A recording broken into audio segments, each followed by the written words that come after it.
Good morning and welcome to today's webinar. We're really glad to have you with us for this session, The Future of Revenue Planning and Prediction. I'm Verity, Product Marketing Manager here at Frisbee, and I'll be your moderator today. So before we dive in, just a few quick notes.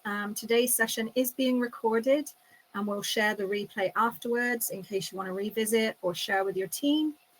You're all muted, but we'd love for this to be interactive, so feel free to drop any questions or thoughts into the chat or question box, and we'll answer as many as we can at the end. We'll be running a few short polls during the session to get your input, so keep an eye for those pop-ups. And let me introduce today's speaker. So first up, we have Eric Matheson Dreyfus, Head of Data Science here at Frisbee. Eric has been working on cutting-edge forecasting and scenario simulation tools to help businesses move beyond static reports and actually predict what's coming next. Joining him is David McGuinness, our Chief Product Officer, who's focused on turning AI and analytics into real business outcomes. Stick around to the end. We'll leave time for a Q&A and share how you can book a one-to-one session with Eric and the team if you're curious about how predictive analytics might fit into your own revenue engine. So that's it from me. Actually, we'll kick off straight away with a poll. 1 second.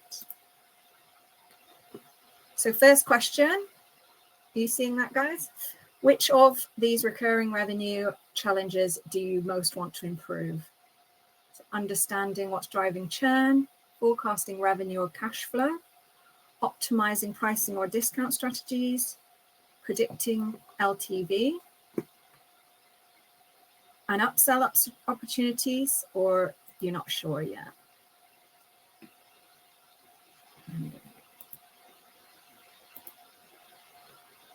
Okay. Thank you for that. Right. So I'll still getting some votes in, but I'll hand over to David, who will talk you through today's agenda. Cool. Thanks, Verity. Good morning, everyone. Thank you so much for joining our webinar. We're really excited to show you some of the things that we've been working on in Revenue Insights. That's Frisbee's AI-powered revenue prediction tool.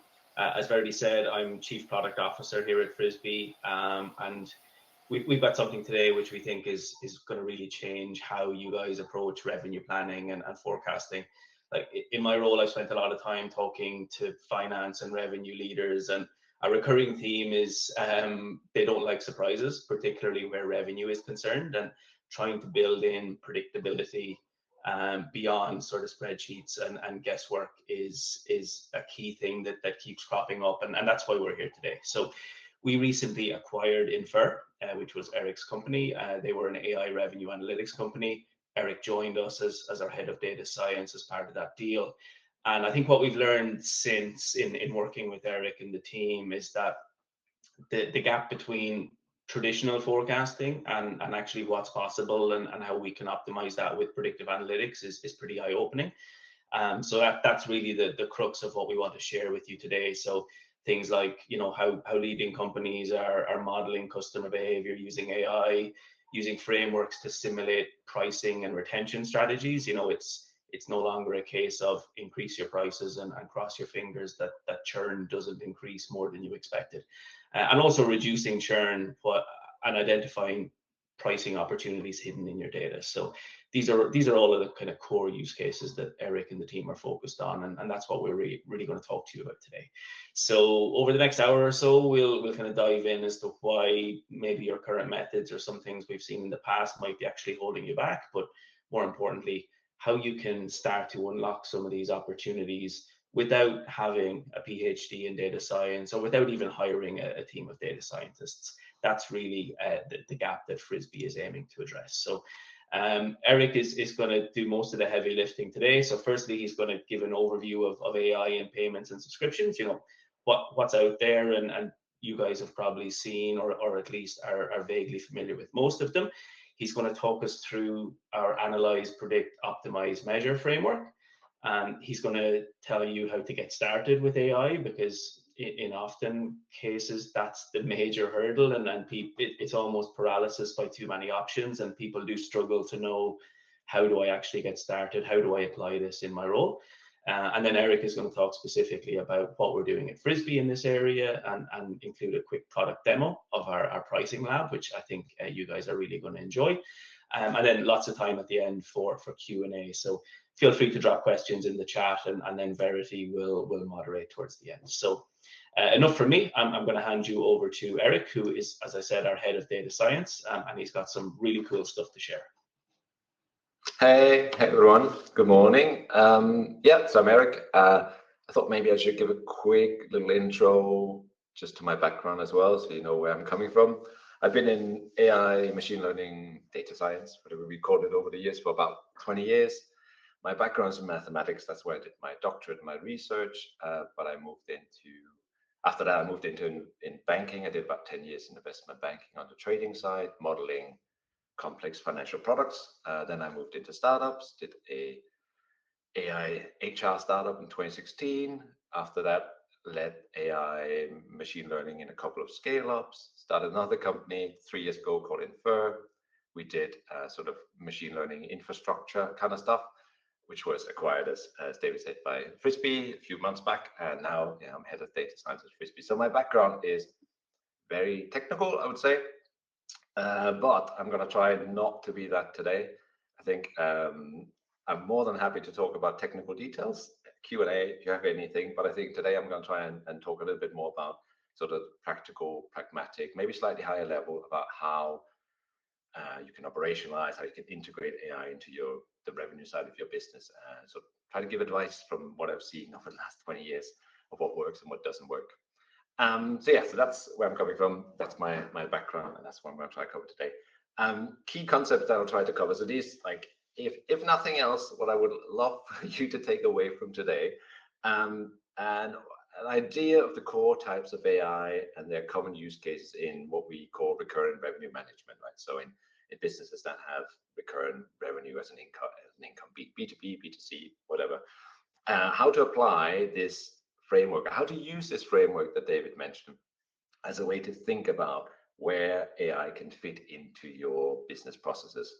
I'm going to get to that in a second. And then a practical roadmap / checklist of how to get started and how to operationalize AI. If you have, and that, like, you may have nothing today, you may have something today, you may have the beginning of something, and you may want to start something new. I think it's always good to have a checklist, and I've done that many times in the past. And I think this checklist I'm going to show us comes from my experience of where to start and which points you should be solving first. Yeah, and as Verity said, just ask any questions in the chat and I'll talk about it at the end. And technical details, also happy to talk about that, or offline or in another meeting. So first I'm going to cover, as David said, a little bit about the sort of more general AI in payments and subscriptions. I'm going to start by just going all the way back to trying to define what I mean by AI. Then I'm going to talk a little bit about different lenses or dimensions which you can categorize use cases of AI in the revenue space. Then I'm going to talk about the use cases, so common use cases, and then I'm going to talk about what is in the market today. That's sort of my setup, and then move on from there. So this might be daft to some, but I'm going to try and step all the way back to define what I think, what I say, what I mean in my head when I say AI, right? To me, having worked across many fields, e-commerce, language modeling, finance, engineering, etc., like, it all comes down to the same thing all the time. Right? AI is essentially, we're trying to train a model, and I'll explain a little bit what I mean by a model, on historic data to understand the world, right? And we train it on historic data because historic data, it has happened. And we can therefore train it on things that has happened in the past to try and predict things that happened in the past, so we can check whether it's good or not, and so we can give it feedback to become better, right? So in the world of weather, we give atmospheric data to the model up to some point in time, and we ask it to predict, for example, the temperature of the next day, right? We know what it was, it happened in the past, so we can train the model to be good at that task. Now we then take that model once it's trained on the historic data, and we move it to the present day, and then try to use that model to predict what's going to happen tomorrow, like the future, the unseen. And this is all based on the very strong assumption, that's sometimes wrong, that being good at predicting the past means that we're also going to be pretty good at predicting the future, right? And that is not always correct, but it's typically a good approximation, right? Things do change though in the world, right? You know, the sun is getting older, the universe is getting colder, things change every day, but roughly speaking, in most cases, it is a good assumption to have that if you're good at predicting the past, you'll be good at predicting the future. But essentially, this is what it is all. When I talk about a model, it's some sort of mathematical object that we trained to predict the past and we're now using to predict the future. So that's what I mean by AI. And I think, and everything, ChatGPT, everything is this, right? That is what it is at its core. Now, how to map, so we have all these use cases, all these ways of applying AI and different ways. And to give you a bit of a framework, that I have in my head of how to categorize the different use cases before I then talk about the use cases a bit, and particularly categorize it in the revenue space, right? So I think there's 3 dimensions, 3 lenses, 3 categories to look at. One is data, one is timing, if you will, or how it's going to interact with the world, and then there's the goal. So data in the revenue space, we really have 3 levels, right? We have the transaction level, so think fraud detection. So we're looking at individual transaction. We're trying to predict, is this transaction fraudulent? Yes, no. We have the subscription level. So is this customer likely to churn? Yes, no. So that's all the information we have about a particular subscription or customer, right? And then we have the aggregate metrics level. So what is MRR likely to be like next month, right? This is an aggregation all the way up. And I think it's important for us to think about which one of those levels are we at when we talk about a use case, right? It sort of gives us a good framework. The next one is timing, or how does it interact with the world, right? So real-time response, that is where, think ChatGPT, you're giving it a reply. The user initiates the action in ChatGPT by asking a question, it replies immediately.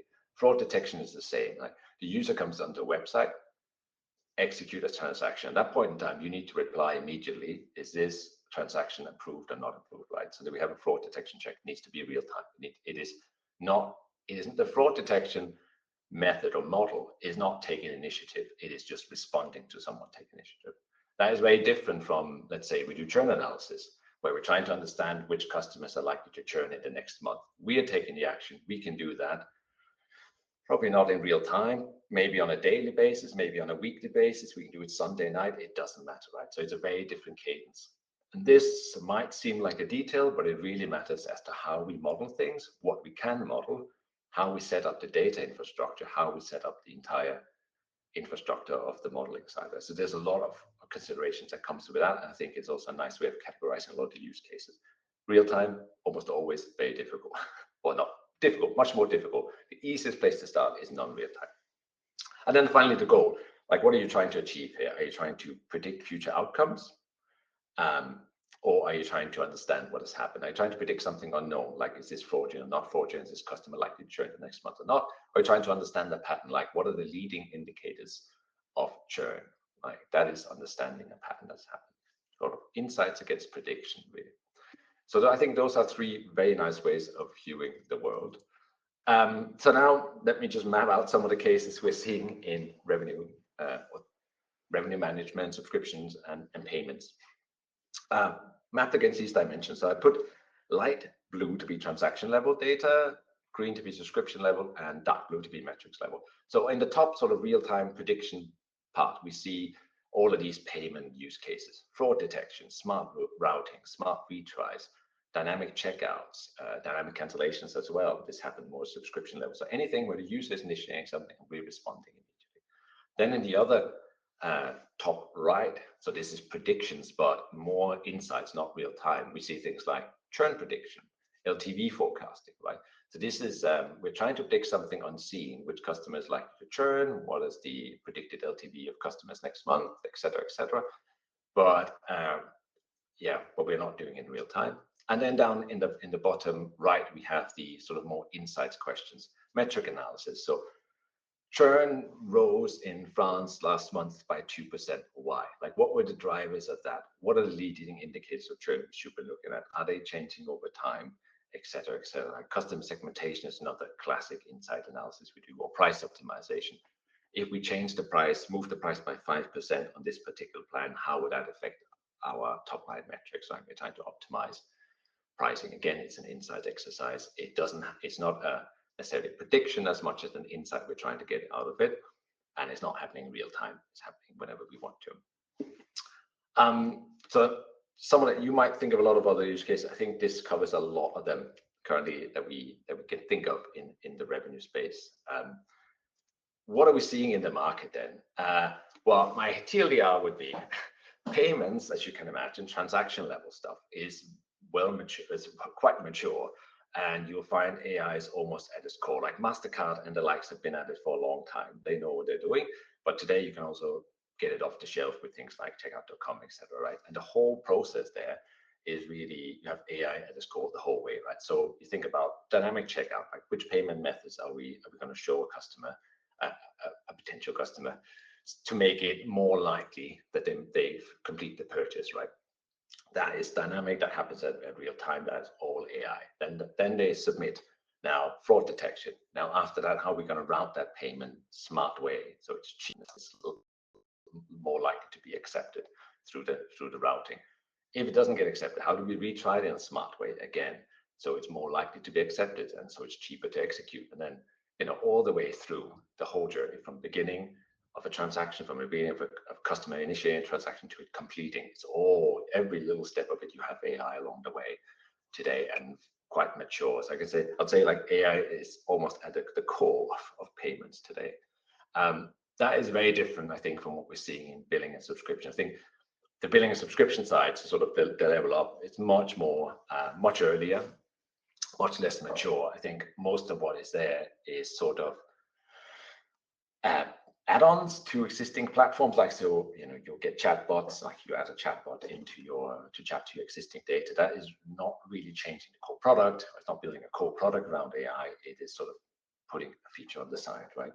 I think there's still some thinking for a lot of people and experimentation to do around like actually building something ground up that is AI. So finally, on this point, is obviously that's what we're trying to do, and that's what I think is exciting. What I think would be the ultimate dream one day is where we have, you know, I used to call it the business brain, but essentially we have this AI core that is helping you optimize every part of your revenue business. Like it analyzes the historic data. It tells you what happened last month. It tells you what happened last quarter. What were the things to look at? Why did they happen? What are the actions you should take next, right? It helps you optimize pricing, helps you predict what happens next, you know. It helps you measure when you make changes in your business and feeds back the result. Like there's a whole, at the core, we should really have something like that takes care of all of those needs, right? And it has its tentacles in everything, and it gives you constant advice and monitors the business all the time. That is where we want to do. Here I wrote full end-to-end planning and prediction. The business brain is my term for it. So I think that's where everyone wants to head. I think it will come, but we're still early in the market, definitely. Before I wrap up my little overview, just a quick one. AI today is quite, you know, typically people mean, I'm going to be very quick. Typically people mean generative AI.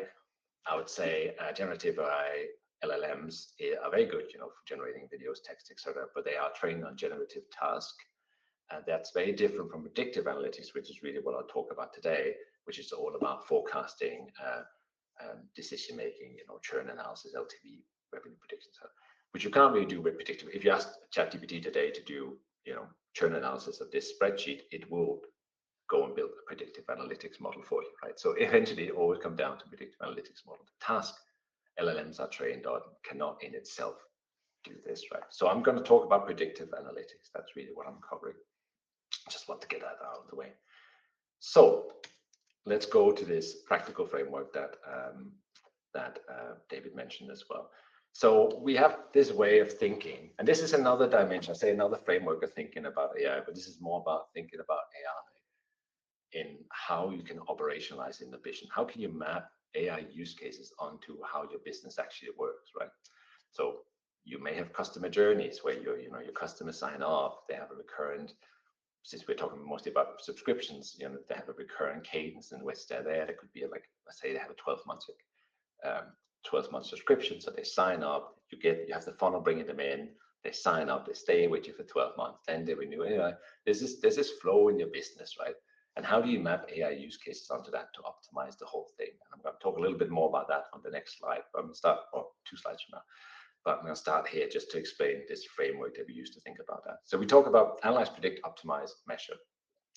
Analyze, as this drawing shows, with my own hands, shows you is about analyzing the past, right? Look at what has happened. So churn changed last month. Why?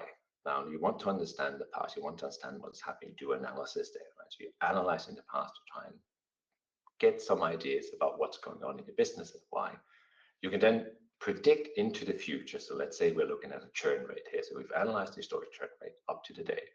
We can then predicting it using also machine learning. We're analyzing it using AI. The past, we are now using AI to predict it into the future and look at what's going to happen if the world stays what it is today and nothing else changes, right?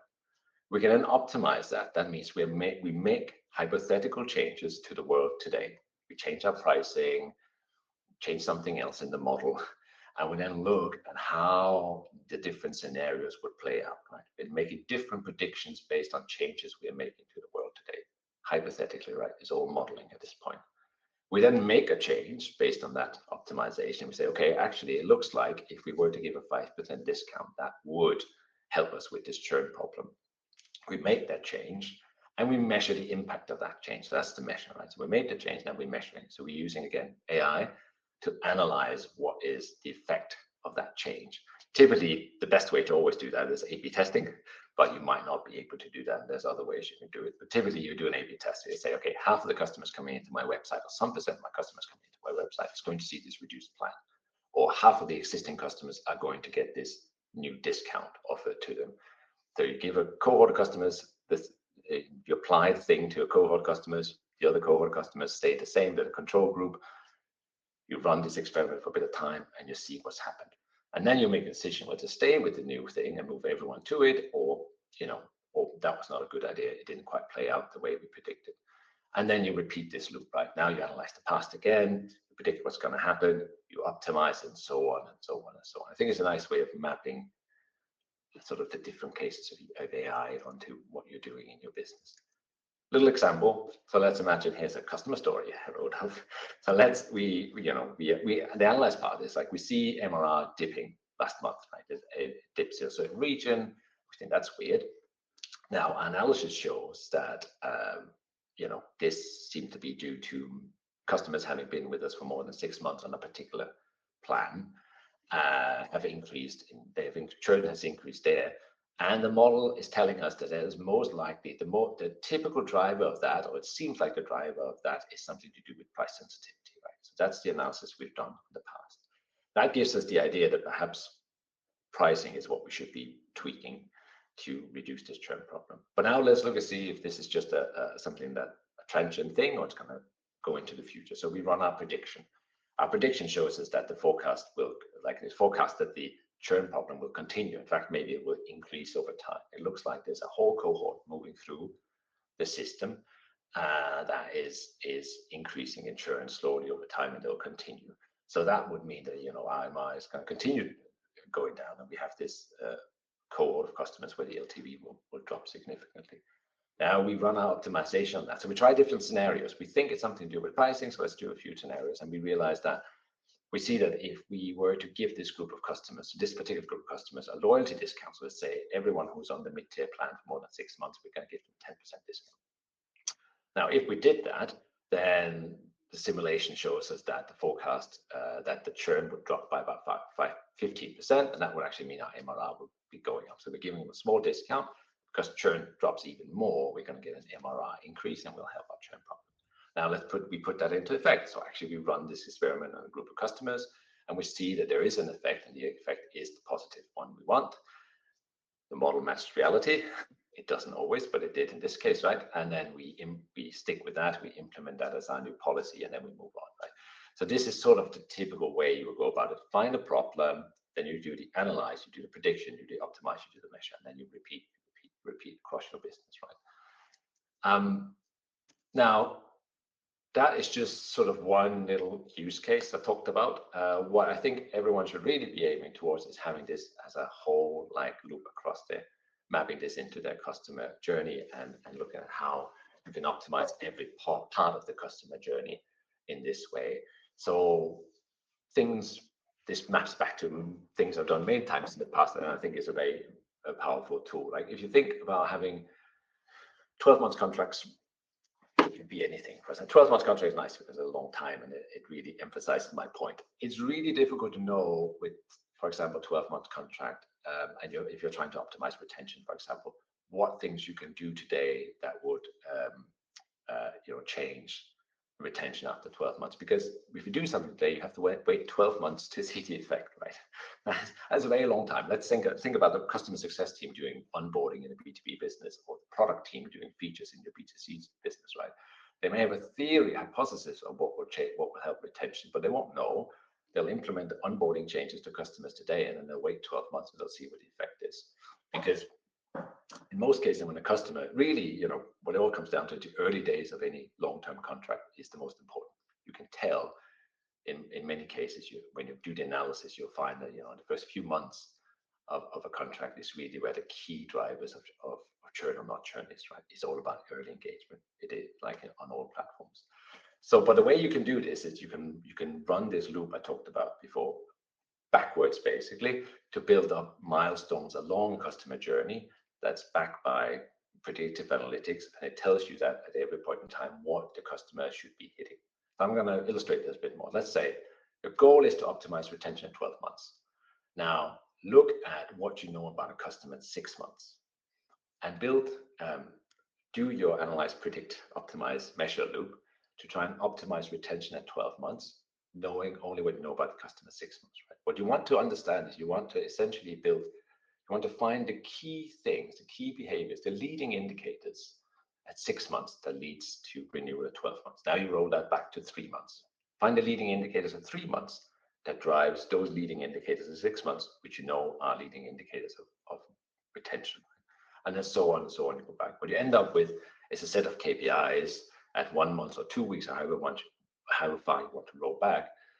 That is and those are often quite early stage onboarding behaviors, right? So a customer needs to do this, and this action within 30 days. Now, you know that if they do this and this action within 30 days, they're much more likely to do this and this action after 3 months, and they're much more likely to have these features after 6 months, and that leads to retention going up. So then that gives you really clear KPIs for customer support, product, even sales, for what they should be looking at early in a customer journey, right? And now you can then run your analyze, predict, optimize, measure loop at each one of these points, right? So you want to analyze, you want to optimize each one of these. You want to optimize for those leading indicators in 1 month. That's your product team maybe doing that. Then you want to optimize the ones at 3 months, and so on, so on, so on. I hope that made sense. I made a little bit of a roundabout argument there, but if you can build that customer journey, you have a really, I'd say, proper data-driven business, right? You know exactly at every point in time what it is, and there's KPIs across every part of the customer journey, and that means it's easy to optimize. It's easy to know what customer support, product marketing should be doing. Now, going fast, but here we are. How to get started? So I was going to do a quick checklist, which is really just a list of things that I think you should be considering, and the order of importance in which I think you should be considering them when you're looking at operationalizing or bringing AI into your business. So I think for me, the order high level is business use case. And I know it sounds obvious, but it's often forgotten. People often jump straight to the modeling, and then they're like, yeah, we got this model, how can it be used? Which never ends well. Then it's the data. And then the final thing, and the least important thing, is how you're going to go about modeling it. I think if you have the business use case thought out, you have the data side thought out, then the model just follows from that. Like how you actually do the mathematical modeling is almost irrelevant at that point. So first, picking the use case, I think for me there's 3 levels to it. And again, it's about going all the way back to a first principle. Like, what is the business goal here? Like, again, often what I've experienced is people jump straight into wanting to apply AI. We need to apply AI, right? But why? Like, only really do it if there is a point. I think it should be a solution to a problem that was there before you thought about AI, right? So what are we trying to achieve and why?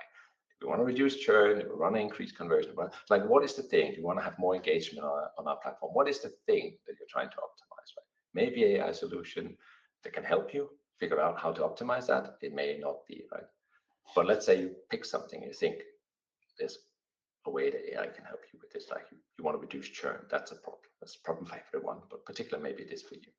Now, the next thing is, can you actually measure what you pick, right? Again, people sometimes pick sort of fluffy things around engagement or happy customers, but that's what they want to optimize. But can it be measured? If you can't measure it, then you cannot apply any sort of mathematical method to it, right?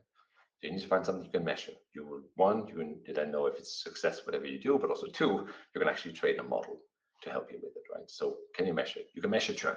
It's a great one. Churn rate can be measured, right? And now once you thought that through, then like, what are the three lenses that we're going to use here? Like, what are the three dimensions, how we're going to use them, right? So at which level are we going to do this? Transaction subscription metric, at which type is this? We have the prediction, we have the insights, we have the real time, we have the batch, right? I think that's the next level, as I sort of talked about earlier. Now, once you've decided on that, let me go to the next slide. Yeah, it's about the data, right? So again, I have 3 points here. Like, what kind of data should you be using? Again, I often find, it isn't just throwing all the data in. It's a great first start. I always say kitchen sink approach is okay. Put in all the data, see what comes out, especially if you analyze the results a lot afterwards to understand what are the key drivers that the model is looking at.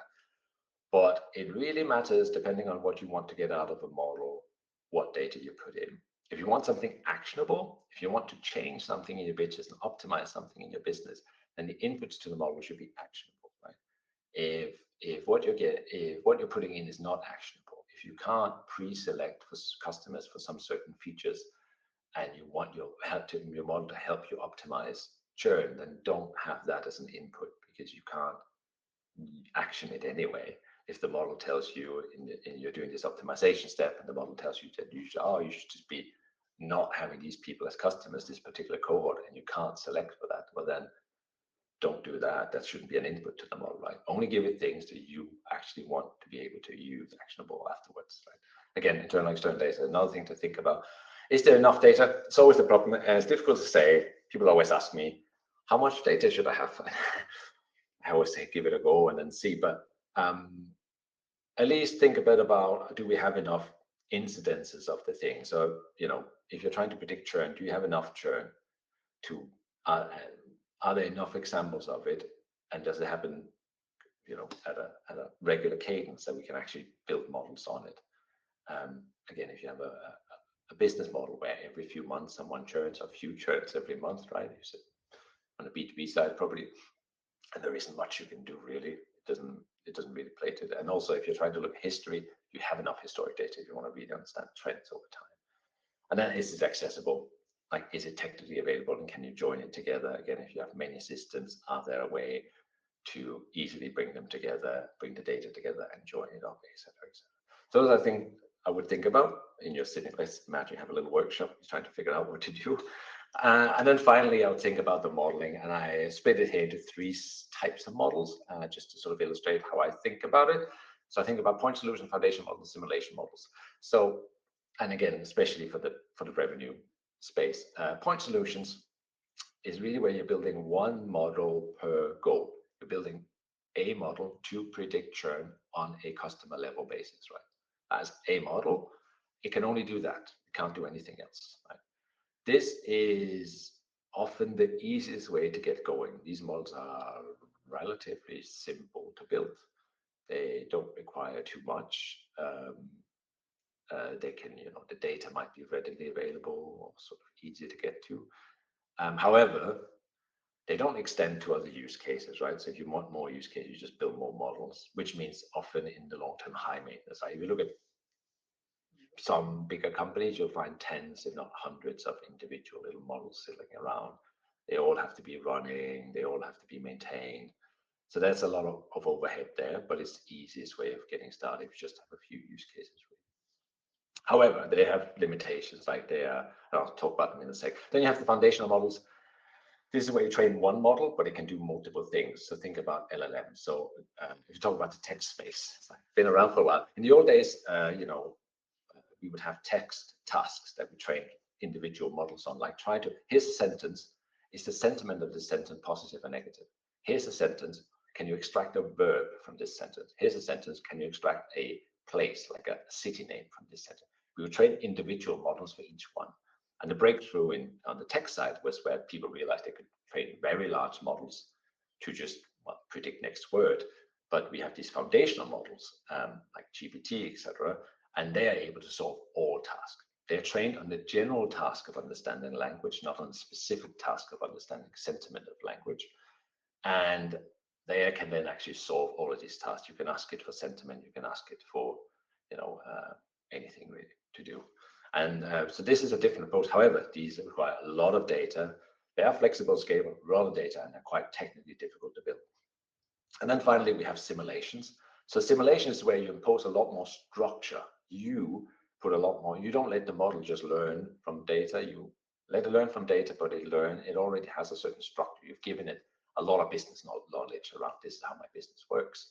Now learn a few parameters from the data, and now you can simulate what happens in your business over time. This requires a lot more business knowledge to build, but it enables you to handle unknowns much better. You can do scenario testing. So for example, you can change your plan price and you can see that happen because you've imposed a lot of business learning into this model. At Frisbee, we're building a foundational simulation model. So we are building foundational models. We're building simulation models, but we are training them in a way like you would train a foundational model. So that we sort of try to merge the two together. What that enables us to do is to do what foundational model can do, which can apply for a lot of use cases. We have a single model that can do LTV, churn prediction, price optimization, etc. And it allows us, because it's a simulation, allows us to change things in the simulation environment and then see how our simulation reacts to that, like price optimization. So yeah, at Frisbee, that's where I'm at now. So we combine foundational models with simulations, and we built and trained a foundational, we call it foundational causal model because it understands relationships between things. It understands causality. It's trying to learn causality. We call it probable cause. It's a little play on words. And that allows us to model customer behavior. So our modeling approach, and this might be interesting to people working on modeling in particular, our modeling approach isn't to try and build a model to predict, let's say, churn.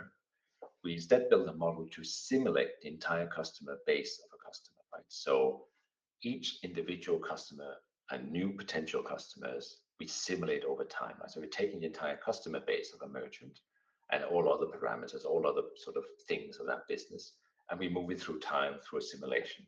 And now that means at every point in the future, we can measure what's going on inside that customer base, right? So now churn just becomes a measurement on the simulated state of the customer base, say 3 months from now, right? How many of them churned in this simulation? It also enables us to, and that model is then trained on the past, right? So that's the foundational part, is that this model has been trained on lots and lots of data to actually understand how to simulate customer behavior. Now, then it enables us then to change the world. So we can say, okay, let's run a simulation as the world is today. Let's see how many customers churn 3 months from now. Let's change the price slightly on one of my plans. Now let's run the simulation again and see what happened then. And then we can compare the two. And that is something we get out of this simulation approach versus foundational model. We've also built it from the beginning to be able to integrate customer data, right? So one of the key points, of course, is when you're providing, I think it's one of the big limitations of what we're seeing in platforms today, and why we're not seeing so many things in platforms today on the billing and subscription side, is there's only so much data we, Frisbee, have, right? We have data on each individual subscription, and we have some data, metadata around that, and we have historic data that we learn from. But we don't know what the customer is doing in your product, for example, in your business, right? So the more we can know about that, the better we can make the model, right? So that's one of the things that we built from the beginning, the ability for customers to bring your own data, but an easy way to integrate your data into this model. This model doesn't need a lot of retraining. It will take your particular data, it will retrain, fine-tune your particular data and all the other knowledge it has, and then it will be even better doing the tasks. Like, so it might be okay doing churn prediction out of the box, but once it has consumed and learned from your usage data, it'll be even better. Right? I think this is quite a nice thing as well. And we use this model then to predict churn, LTV, revenue, price optimization, etc. Some of the use cases that we're building currently, the first 2 apps about to be rolled out very soon. And I'll show one of them just in a second. We call them apps, but they're really sort of applications, but they're really around each one around a specific use case. We call it this pricing lab. The pricing lab is all about price optimization. So how does my top line metrics change if I were to change the price of one of my plans? And then retention, what we call it retention AI or retention IQ, as well as another word we're using, is all about churn and churn analysis, right? One, understanding lead indicators and churn, really getting an insight into what is driving churn in my business, and then actually predicting churn for customers, current customers, understanding who's likely to churn, why they're likely to churn. That's another important reason, so you can act on it. Other things coming up, we have one called the Cash Planner. It's all about predicting future cash flows. That's about settlements and holidays, etc. Growth side of it, all about new customer side, right? So improving acquisition, understanding customer segments, conversion analysis, LTV analysis, how to get, whatever you want to improve, LTV or just raw signups or paid to trial to paid conversion, etc., etc. And then the measure part is the metrics part, is about analyzing, top line metrics in the past, like why did my MRR drop last month? So these are all the different use cases. These are coming later in the year. Pricing lab and retention is coming very soon. And I'm going to show one of them right now, and I hope I will try to share. This is going to be interesting. There we go. I think I'm sharing. All good? You want to see? Okay. Make my screen a little bit different, so it sort of looks a bit different. So this is the Frisbee billing app. Some of you have probably seen, or customers. And now we're going to have a new tab soon on the side here, Revenue Insights, called the Pricing Lab, and one called Retention. And I'm just quickly going to show the Pricing Lab here. So this is a demo data set that I have. I'm just going to pick one of these plans, and I hope it's a pretty decent one. So what I picked is a plan, and I'm going to say analyze this plan. So trying to analyze what can I do to this plan, and what would changes to this plan do to my headline metrics, right? So this plan was it's called the basic monthly plan in this demo set, and it was a $30 a month plan. So it's a monthly plan. Currently my churn rate is about 16%. That's pretty okay actually, but it's a monthly churn rate, so it's actually pretty high. And that means my average lifetime of customers are only 4 months currently, right? My LTV is therefore about just short of $200.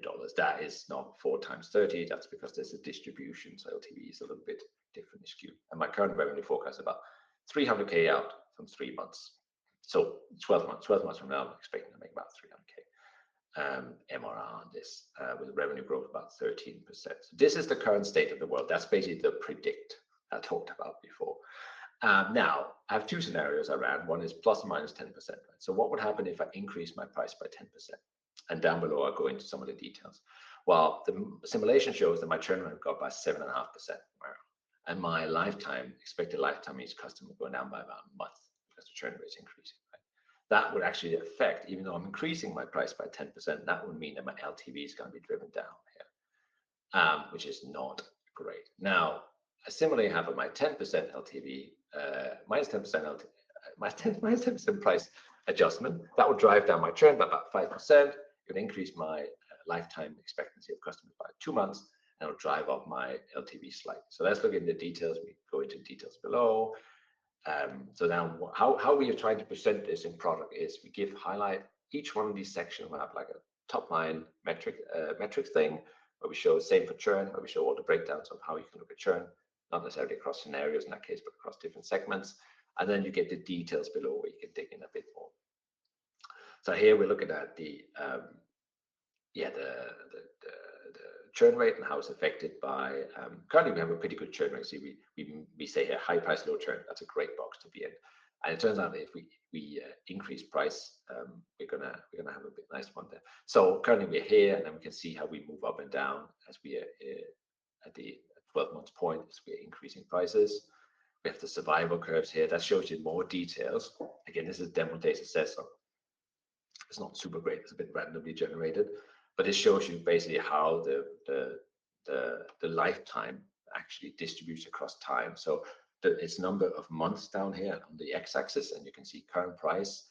At current price, the expected lifetime is about 4 months. That means about 50% of our customers are expected to churn by 4 months. And we can then see about 10 months out, we would have about 25% of our customer left. If we increase price, it would drop down to 3 months. So it would be about 3 months out when we lost about 50% of our customers. And you can say we would be, at 10 months, we would be maybe at 10%. And if we decrease price by 10%, the lifetime curve would flatten a lot. It would take us about 6 months to lose half of our customers. So we expect the lifetime of our customer would be about 6 months. And at 10 months out, we would still have about 30, 35, 40, or 35, let's say, percent of our customers left. It gives you a nice visualization of how the different changes in price are expected to hit the lifetime. Now, how does that play into cumulative pricing? You can look at that. We can then go down, look a bit more at the LTV analysis, and then finally we have some revenue breakdowns as well. So this is how we are doing price optimization. This is about to roll out relatively soon. There's still minor tweaks and bugs to fix in it, but it's coming along quite well. After that, we're doing retention, which I could also show, but it's a bit earlier stage there. Retention, where we are basically breaking down, telling you exactly what are the key drivers of retention and what's happened recently. That is it. It was just a quick sneak peek of what we are working on. I'm pretty excited about Pricing Lab. I think it's a very novel and new thing. The retention app is going to be the same as well. It's going to be, it's going to have a lot of good stuff in there, but the Pricing Lab is very new. It's quite novel in the space as well. All right, going to stop talking, and that's it for me, I think.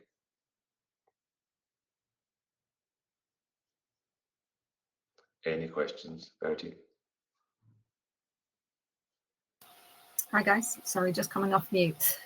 Thanks all for your patience in getting to the demo. Lorenz did just ask a question in the chat. So as a customer of Frisbee, do we already have access to this? I just answered it, but if you want to elaborate, David or Eric, feel free. Yeah, coming soon, Lorenz, is the short answer. Definitely open to sharing it with you. So, Verity will be doing the housekeeping at the end and giving contact details and so on. So, we'd love to jump into a more detailed demo with you and get some feedback. So feel free to get in touch. Yeah. Okay, let me just check these questions. Okay, so there's two quite similar ones. How would this work, even if we're still an early stage business? It kind of plays into another question, was how much historical data do we actually need for predictions to be useful? So if I'm early stage, or how much data? It really depends on what you're trying to achieve. So our modeling is the foundational part, means that it has learned from a lot of historic data that we have. That means things like pricing behaviors we have learned a lot about. So it has some initial knowledge about how customers in particular sectors respond to pricing changes. But of course, that is not necessarily specific to your business, right? So so there is a baseline, and then over time, as you have more customers, and the customer base over time builds up for you, then the models become better and better and better. Things like when you bring your own data into churn analysis, that is very much dependent more on how much data do you have in product. That only really works so well if you only have a few months of data. And it's not actually so much about the timing that you have data for, it's more about the amount of churn that you've had in that time period, right, in a way. So it's like, how many positive versus negative examples do you have for churn, for example? And is that something that there's enough data to train on? How many actual numbers of, like, how many customers should have churned is always difficult to say.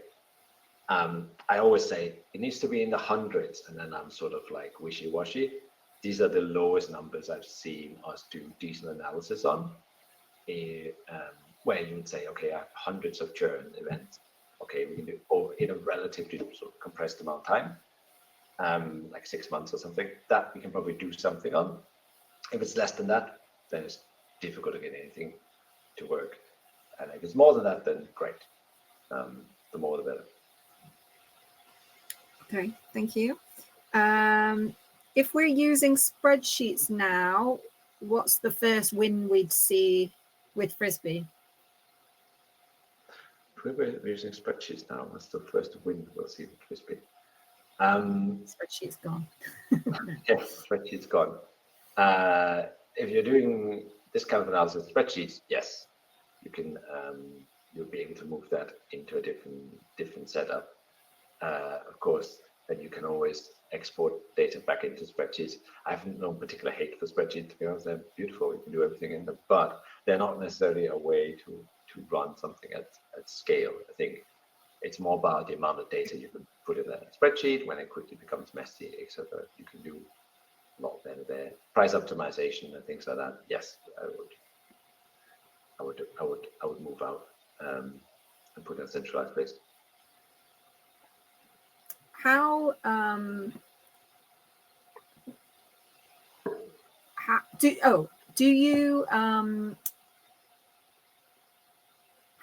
is it different? I'm just trying to work out how to word this.